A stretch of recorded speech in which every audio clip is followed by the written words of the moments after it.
அனைவருக்குமே வணக்கம்.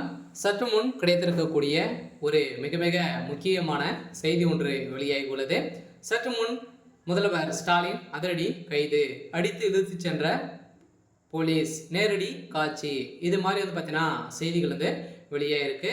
இப்போ அதிரடியாக பார்த்தீங்கன்னா முதல்வர் ஸ்டாலின் அவர்கள் ஏற்கனவே டாஸ்மாக் உடைய நிறுவனத்தில் நடந்த ரைட்டின் அடிப்படையில் அதிரடியாக பார்த்தீங்கன்னா மிகப்பெரிய பிரச்சனைகள் திமுக தலைமை மாட்டிக்கொண்டு இருக்காங்க. ஸோ இந்த நிலையில் இப்போ பார்த்தீங்கன்னா 50,000 கோடிக்கு மேலே மெகா ஊழல் நடந்திருக்கு அப்படின்றத இப்போ நிரூபணமாயிருக்கு. ஸோ இதற்கு பார்த்தீங்கன்னா டிஆர் பாலு அவர்கள் பார்த்தீங்கன்னா உறுதுணையாக இருந்திருக்காரு. ஸோ இந்த நிலையில் திமுக கதை ஒட்டுமொத்தமாக முடிந்திருக்கு. சொல்ல பார்த்தீங்கன்னா இந்த பணங்கள் அனைத்துமே டிஆர் பாலு அவர்களுக்கு தான் சென்றிருக்கு அப்படின்ற மாதிரி இப்போ தகவல் வெளியாக இருக்குது. ஸோ இந்த நிலையில் தான் இப்போ அதிரடியாக முதல்வர் ஸ்டாலின் அவர்கள் பார்த்தீங்கன்னா அதிரடியாக கைது செய்யப்பட்டு டெல்லி சிறையில் அடைக்கப்பட போகிறதாக இப்போ தகவல் வெளியாகி வருது.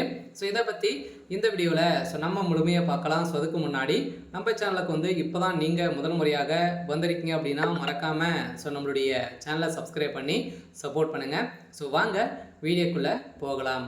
ஸோ பார்த்தீங்கன்னா ஏற்கனவே டாஸ்மாக் உடைய நிறுவனத்தில் நடந்த ரைடின் அடிப்படையில் செந்தில் பாலாஜி அவர்களும் பார்த்தீங்கன்னா திமுக விலகி இல்லாத அமைச்சராக இருக்கார்.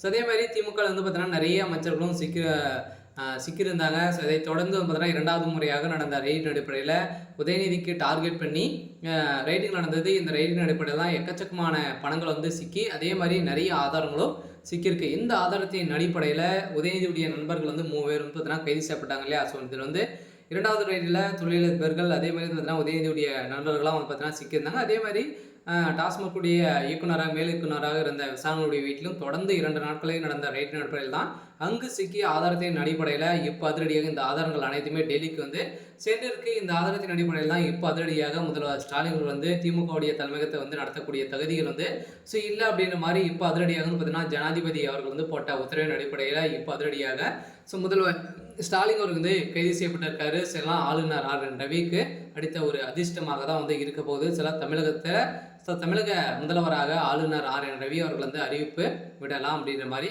இப்போ தகவல் வெளியாக இருக்குது. ஸோ இருந்தாலுமே துணை முதல்வர் உதயநிதி ஸ்டாலின் அவர்கள் இருந்தாலுமே ஸோ அதெல்லாம் பார்த்தீங்கன்னா உதயநிதி மீது நிறைய புகார்கள் எழுந்து வரும் நிலையில் அவரும் ஸோ இன்னைக்கா நாளைக்கா அப்படின்ற மாதிரி தான் இருக்காரு. ஸோ இந்த நிலையில் தான் இப்போ அதிரடியாக பார்த்தீங்கன்னா முதல்வர் ஸ்டாலின் அவர்கள் கைது செய்யப்பட்டிருக்காரு. சில அவர் டெல்லி போலீஸ் அடித்து இழுத்து சென்றதாகவும் ஒரு பரபரப்பான ஒரு செய்தி பார்த்தீங்கன்னா வெளியிட்டிருக்காங்க. ஸோ இது வரைக்குமே 50,000 கோடிக்கு மேலே மகா ஊழல் நடந்திருக்கு அப்படின்றத இப்போ நிரூபணமாயிருக்கு. அதில் கட்டாயம் முதல்வர் ஸ்டாலின் அவர்கள் பார்த்தீங்கன்னா கைது செய்யப்பட்டார் அப்படின்னா தமிழகத்தில் ஆட்சி கலையத்துக்கான அதிகப்படியான வாய்ப்புகள் இருக்குது. ஸோ இருந்தாலுமே என்ன நடக்க போகுது அப்படின்றத வெயிட் பண்ணி பார்க்கலாம். ஸோ இது மாதிரி செய்திகளை தெரிஞ்சுக்கணும் அப்படின்னா மறக்காமல் நம்மளுடைய சேனலை சப்ஸ்கிரைப் பண்ணி சப்போர்ட் பண்ணுங்கள். தேங்க்யூ.